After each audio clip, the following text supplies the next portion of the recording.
Hi ಗೆಳೆಯರೆ, ಎಲ್ಲರಿಗೂ ನಮಸ್ಕಾರ. ಇದೇನು ಯಾವತ್ತೂ ಇಲ್ದಾಗ 2 ಕಿಲೋಮೀಟ್ರ್ ಜಾಮ್ ಆಗಿದೆ, ಏನಾದರೂ ಆಕ್ಸಿಡೆಂಟ್ ಆಗಿರ್ಬೋದು ಅಂತ ಹೋದರೆ ದೊಡ್ಡ ಲಾರಿ 40 ಫೀಟ್ ಒಂದು ಲಾರಿ ರೋಡಿಗೆ ಅಡ್ಡಾಟ ನಿಂತ್ಕೊಂಡ್ಬಿಟ್ಟು ಗಾಡಿನೇ ಮೂವ್ ಆಗ್ದಂಗೆ ನಿಂತೋಗ್ಬಿಟ್ಟಿದೆ. ಗಾಡಿ ಸ್ಟಾರ್ಟಿಂಗಲ್ಲಿದೆ, ಗಾಡಿ ಮಾತ್ರ ಹಿಂದಕ್ಕೂ ಮುಂದಕ್ಕೂ ಆಡ್ತಾ ಇಲ್ಲ.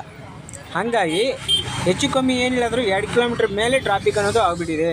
ನೋಡಿ, ಚಿಕ್ಕ ಚಿಕ್ಕ ಗಾಡಿಯವ್ರದ್ದೆಲ್ಲ ದೊಡ್ಡ ಗಾಡಿಯವ್ರದ್ದು ಇನ್ನೂ ಭಾರಿ ದೊಡ್ಡ ಬಾಧೆ. ರೋಡ್ಗಳಲ್ಲೇನೋ ಗಾಡಿ ನಿಂತೋದ್ರೆ ದೊಡ್ಡ ಬಾಧೆ.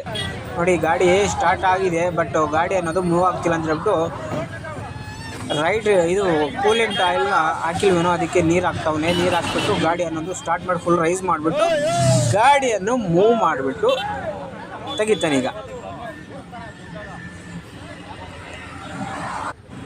ಒಂದೇ ಒಂದು 5 ನಿಮಿಷ ನಿಂತೋದ್ರೆ 2 ಕಿಲೋಮೀಟ್ರ್ ಅನ್ನೋದು ಸ್ಟಾಪ್ ಆಗಿಬಿಟ್ಟಿದೆ ವೆಹಿಕಲ್ಗಳು. ಆದರೆ ಒಂದು ಅರ್ಧ ಗಂಟೆ ನಿಲ್ಲಿಸ್ಬಿಟ್ರೆ ಏನು ಕತೆ ಹೇಳಿ.